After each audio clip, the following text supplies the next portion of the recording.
Assalamualaikum warahmatullahi wabarakatuh.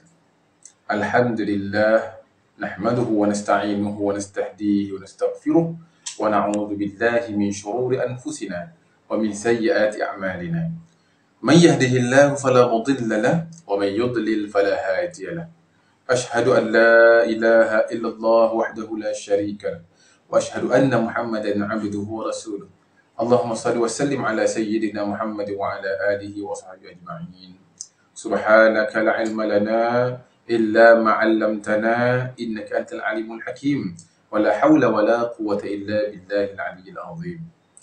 Tuan-tuan dan puan-puan tetamu Ramadan yang dirahmati Allah Subhanahu wa taala sekalian. Alhamdulillah, kita merafakkan setinggi syukur kepada Allah pada petang yang penuh dengan rahmah, penuh dengan keberkatan. Kita dapat sama-sama bertemu lagi dalam siri Tazkirah Ramadan Persatuan Ulama Malaysia yang dipancarkan melalui Facebook ataupun FB Persatuan Ulama Malaysia. Jadi alhamdulillah tuan-tuan dan puan-puan yang dirahmati Allah Subhanahu wa taala. Apa khabar puasa kita? Saya mengharapkan agar kita dapat melaksanakan yang terbaik mengikut kemampuan masing-masing untuk kita mengejar sesuatu yang kita meletakkan target kita dalam bulan Ramadan pada kali ini.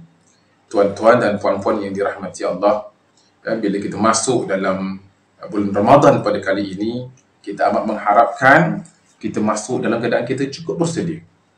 Kita mengharapkan agar kita tidak termasuk dalam golongan yang agak terkejut bila masuk ke dalam bulan Ramadan. Tahu-tahu dah Ramadan. Yang tu jadi terkejut tu. Tu yang jadi lagu tiba-tiba Ramadan. Tak, tuan-tuan dan puan-puan yang dirahmati Allah Subhanahu Wa Taala. Sebab apa? Terkejut masuk Ramadan. Dia tak ready lagi nak berpuasa. Tak ready lagi mungkin nak tutup aurat. Tak ready lagi nak ubah mana-mana kekurangan. Sedangkan kita masuk bulan Ramadan, ada banyak kebaikan yang Allah sediakan, yang mana kita menyediakan, kita pula kena menyediakan jiwa kita untuk kita mendapatkan segala kebaikan-kebaikan yang ditawarkan oleh Allah Subhanahu Wa Taala, yang mana semua ini memerlukan mujahadah dan juga persediaan awal supaya kita dapat yang terbaik insya-Allah. Jadi tuan-tuan dan puan-puan yang dirahmati Allah Subhanahu Wa Taala, melalui Facebook Persatuan Ulama Malaysia ini diadakan Tazkirah Ramadan ini setiap hari, dan saya amat mengharapkan agar tuan-tuan dan puan-puan dapat sama-sama share, kongsikan dengan kawan-kawan kita mana-mana kuliah-kuliah ataupun tazkirah yang dikeluarkan dalam Facebook Persatuan Ulama Malaysia ini. Setiap hari ada insya-Allah. Jadi yang daripada hari pertama lagi dah boleh dah tuan-tuan mulai hari ini ambil dan share dengan kawan-kawan. Mudah-mudahan ada manfaat untuk kita semua. Insya-Allah. Jadi tuan-tuan dan puan-puan yang dirahmati Allah, tetamu Ramadan yang dirahmati Allah Subhanahu Wa Taala sekalian. Kita masuk dalam bulan Ramadan. Kita masih lagi berada di awal-awal Ramadan lah kita sebut. Nak kata awal pun tak awal juga, tapi 1/3 yang pertama daripada Ramadan pada kali ini.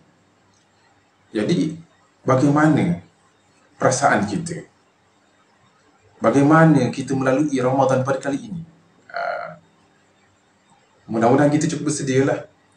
Mungkin ada di kalangan kita yang nak solat tarawih itu rasa macam ada yang berat. Ada yang ada semangat, tapi semangat mungkin pada hari yang pertama. Malam yang kedua dah lupa dah. Malam yang ketiga langsung dah tak larat nak buat dah. Sebab apa? Mungkin tersilap pada waktu buka tu, makannya jadi berlebihan dan sebagainya. Dan lebih menyedihkan andai kata puasa tetap puasa tapi sembahyangnya tertinggal.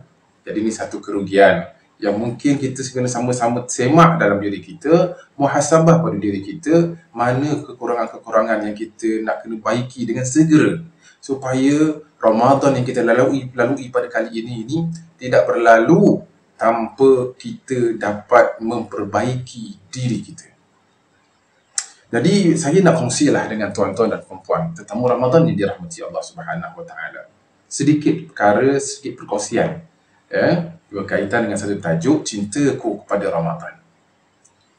Kalaulah 6 hari, 7 hari yang awal ini mungkin masih lagi tak sampai, kita nak cakap macam mana kan, tak sampai lagi jiwa ataupun persediaan kita untuk masuk dalam Ramadan, maka hari ini mungkin saya nak kongsikan sedikit yang mungkin boleh menjadikan kita dapat tanamkan rasa cinta kita kepada Ramadan. Walaupun kita bukanlah beribadah untuk Ramadan, kita beribadah untuk Allah Subhanahu Wa Taala. Cumanya kita ambil kesempatan apa yang disediakan oleh Allah Subhanahu Wa Taala dalam bulan Ramadan ini. Jadi tuan-tuan dan puan-puan yang dirahmati Allah Subhanahu Wa Taala, perkara pertama yang saya nak kongsikan dengan tuan-tuan supaya rasa sayang dan cinta kita kepada Ramadan ini dapat kita tanam dan kita pupuk. Yang pertama sekali, kita kena melihat bahawa bulan Ramadan adalah satu bulan yang penuh dengan barakah. Allahu Akbar. Bulan berkat. Bulan berkat yang macam mana? Bulan berkat ni maknanya senang cerita, ringkas je lah. Kita buat sikit dapat banyak. Berkat lah tu. Kan? Jadi dalam sebuah hadis yang diriwayatkan oleh Sayyidina Abu Hurairah radhiyallahu taala anhu, bahawa satu masa Rasulullah SAW telah bersabda, yang mana Nabi kata apa? Sesungguhnya Ramadan telah pun datang kepada kamu, satu bulan yang penuh dengan keberkatan. Allah mewajibkan puasa ke atas kamu di dalamnya. Jadi hadis ini kita ambil satu bahagian yang mana Nabi sebut satu bulan yang diberkati, Nabi kata. Bulan yang penuh dengan keberkatan, tuan-tuan. Yang mana amal-amalnya digandakan. Jadi tuan-tuan dan puan-puan yang dirahmati Allah Subhanahu Wa Taala, keberkatan Ramadan juga dapat dilihat daripada sudut bagaimana kita akan ada peluang untuk melakukan ibadah lebih daripada bulan-bulan yang lain. Berkat sungguh. Dahlah berkat pahala berganda. Berkat pula kita ni, kita akan dapat lihat dengan adanya puasa itu menjadikan kita ruang untuk beribadah tu lebih daripada bulan yang lain. Kenapa pula? Sebab bulan Ramadan, bila makan dah tak ada, minum dah tak ada kan. Jadi maknanya dekat situ, kita kalau pagi tu lepas subuh tu, dah boleh baca Quran dah. Dah tak fikir dah nak sahur. Minta maaf. Tak fikir nak sarapan. Pukul 10. Mungkin biasa kita minum pukul 10. Jadi bulan Ramadan bila dah tak ada makan ataupun minum pukul 10, maka kita dah boleh solat duha kat situ. Kalau sebelum ni mungkin tak sempat dan sebagainya. Bila sampai ke tengah hari, waktu rehat kerja kita mungkin sekian-sekian masa, sejam, mungkin sejam setengah. Kita bekerja untuk makan, solat dah tentu, makan lagi. Bila dah tak ada makan ni, ruang untuk kita apa tuan-tuan? Pastikan sembahyangnya berjemaah. Dah, sunat-sunat, sembahyang-sembahyang sunat itu kita adakan yang sebelum dan selepas zuhur. Dapat pula ruang tu, kita boleh baca Quran pula. Masya Allah, berkat sungguh. Ruang masa yang diberikan dengan adanya puasa pada bulan Ramadan ini. Dan begitu juga bila sampai ke waktu asar, mungkin nak minum pukul 4. Tak ada dah. Mungkin waktu rehat lah sekejap. Mungkin kalau dah tak perlu rehat, masa untuk baca Quran dan berzikir ada pada ketika itu. Yang masih bekerja boleh teruskan bekerja. Siapa fikir nak pergi minum pula. Kan? Begitu juga bila masuk petang, mungkin ada orang yang makan pada pukul 6 petang, maka dia takkan makan. Ini peluang masa juga yang kelapangan yang ada untuk kita buat apa-apa ibadah. Dan bila sampai waktu berbuka pula, kalau dapatlah kita jadikan buka kita ni, kalau orang yang dapat berbuka kat masjid contohnya, maka peluang untuk disembahyang jemaah tu Masya Allah terus. Kalau misal kata tuan-tuan dan perempuan bukanya tu dekat rumah pun tak ada masalah. Tapi pastikan jangan waktu makan buka tu jangan panjang sangat. Kita ambil juga masa untuk ada masa yang kita boleh sembahyang bersama-sama dengan keluarga kita, insya-Allah. Jadi ini perkara yang pertama yang saya nak kongsikan, supaya sampai dalam hati kita tu kecintaan kita kepada Ramadan, bahawa amal kita akan jadi berganda dan ruang beribadah kita terbuka begitu luas. Yang keduanya, yang mungkin kita boleh kaitkan juga dengan apa yang disebutkan sebagai bulan yang berkat, yang mana amal-amalnya berganda pahalanya, yang mana nak buat amal itu terbuka luas kemudahan dan masanya. Maka kita bawa satu lagi hadis yang mana Nabi SAW bersabda, dalam satu riwayat disampaikan oleh Sayyidina Abu Hurairah radhiyallahu ta'ala anhu juga, yang mana beliau mengatakan apabila masuknya Ramadan, maka dibukakan pintu-pintu syurga dan ditutup pintu-pintu neraka dan dibelenggu syaitan-syaitan.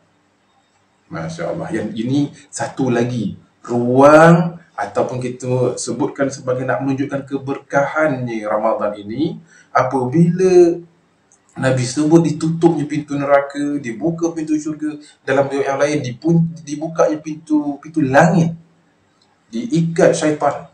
Ini satu gambaran untuk menunjukkan kepada kita bahawa gangguan syaitan itu begitu lemah dalam bulan Ramadan ni. Mungkin adalah beberapa pandangan, ada yang mengatakan syaitan memang tak ada. Ada yang mengatakan general syaitan saja yang kena ikat ni. Yang syaitan kecil-kecil ni, perebet-perebet ni masih ada lagi. Tak. Tapi apa pun, desakan, bisikan, tarikan syaitan itu melemah pada bulan Ramadan. Yang tinggal, yang begitu kuat, nafsu kita. Itu pun nafsu kita telah ditekan dengan kelaparan demi kelaparan. Dia menyebabkan nafsu kita untuk perkara-perkara yang lain sebenarnya sepatutnya lah, syahwat kita, nafsu kita pada perkara-perkara yang lain dah begitu lemah. Tinggal pada ketika lapar ni kita banyak fikir apa nak makan. Jadi sepatutnya syahwat ataupun kehendak kepada benda-benda yang buruk-buruk ni dia akan mengurang, melemah pada ketika kita ambil peluang. Jadi tuan-tuan dan puan-puan yang dirahmati Allah Subhanahu Wa Taala, begitu juga apabila disebutkan pintu neraka ditutup. Jadi bergambaran macam kan kita ni susahlah nak buat benda-benda yang berdosa. Pintu syurga dibuka, seolah-olahnya sudah gambaran bahawa kita punya amal ni mudah. Yang menyebabkan kita ni akan lebih dekat dengan syurga Allah Subhanahu Wa Taala. Perkara lain lagi yang mungkin kita boleh sebutkan sebagai untuk kita ni nak menanamkan rasa cinta kita dalam hati kita kepada Ramadan, iaitu bulan Ramadan ini adalah bulan yang penuh dengan keampunan Allah Subhanahu Wa Taala. Keampunan yang Allah sediakan sebabkan banyaknya ruang masa yang mana Allah nak terima doa-doa kita, tuan-tuan dan puan-puan. Maka kita angkat tangan kita, tadah tangan kita, tuan-tuan, untuk kita memohon ampun kepada Allah Subhanahu Wa Taala. Allah Subhanahu Wa Taala sebutkan dalam satu ayat, wasari'u ila maghfiratin min rabbikum wa jannatin 'arduha as-samawati wal ardu 'iddat lil muttaqin. Bersegeralah kamu untuk mendapatkan keampunan Allah Subhanahu Wa Taala dan mendapat syurganya yang luasnya seluas langit dan bumi. Disediakan untuk orang-orang yang bertakwa. Ini tuan-tuan dan puan-puan yang dirahmati Allah, tetamu Ramadan yang dirahmati Allah Subhanahu Wa Taala, Allah selalu sangat mengalu-alukan kita untuk kita beristighfar, untuk kita bertaubat, untuk kita mengejar keampunan daripada Allah Subhanahu Wa Taala. Allah menanti-nanti, bilakah hamba aku ni nak minta ampun kepada aku? Lagi-lagi dalam bulan Ramadan ini Allah memang buka luas, seluas-luasnya ruang untuk Allah nak ampunkan kita. Nak tengok kita pula minta ampun ke tak. Sampaikan dalam satu hadis Nabi menyebutkan berkaitan dengan keampunan ni, Nabi kata apa? Ruginya, hinanya orang yang masuk kepada bulan Ramadan tetapi dia tidak mendapat keampunan daripada Allah Subhanahu Wa Taala. Masya Allah. rugi. Jadi sebab itu, sempurna dengan bulan Ramadan, kita cari ruang-ruang dalam hidup kita, tuan-tuan dan puan-puan, untuk kita merintih memohon ampun kepada Allah Subhanahu wa taala. Istighfar banyak-banyak. Cari ruang untuk kita bertaubat. Taubat yang kita usahakan sampai kita boleh menitiskan air mata. Sampai kita rasa, ya Allah, banyaknya dosa aku. Kita usahakan yang sebagai itu. Jadi tuan-tuan dan puan-puan yang dirahmati Allah Subhanahu wa taala, jadi bulan Ramadan adalah bulan keampunan. Maka kejarlah tuan-tuan, kejarlah keampunan dalam bulan yang penuh dengan kemuliaan ini. Kita tanamkan lagi rasa cinta kita kepada Ramadan, tuan-tuan. Apa lagi yang ada bulan Ramadan ini supaya rasa sayang dan cinta kita ada pada bulan Ramadan? Bulan Ramadan adalah bulan kita dibebaskan daripada api neraka. Sebuah hadis riwayat daripada Sayyidina Abu Hurairah radhiyallahu taala anhu, bahawa Rasulullah sallallahu alaihi wasallam telah bersabda, apabila datangnya malam daripada bulan Ramadan, maka dibelenggulah syaitan-syaitan dan jin yang ganas. Ditutup pintu-pintu neraka hingga tidak dibuka satu pun daripadanya.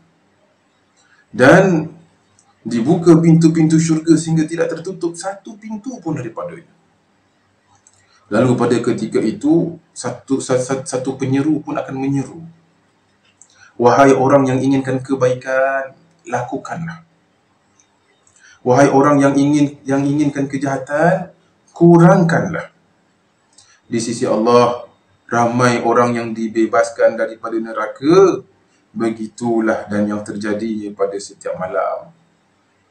Disebutkan dalam hadis ini, akan ada penyeru pada setiap malam yang mengatakan bahawa di sisi Allah, ramai orang yang dibebaskan daripada api neraka.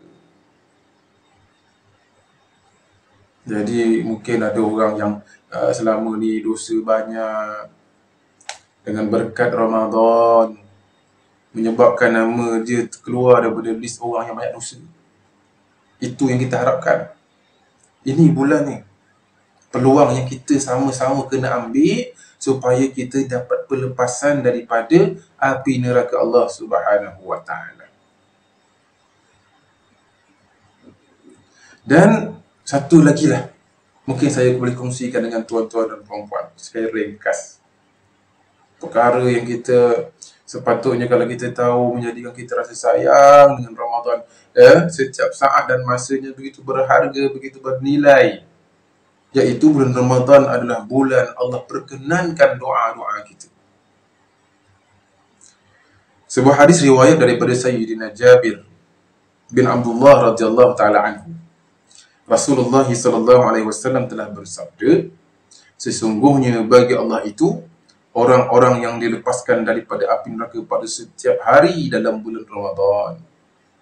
Dan sesungguhnya setiap orang Islam mempunyai doa yang jika dia berdoa dengannya akan diperkenankan untuknya.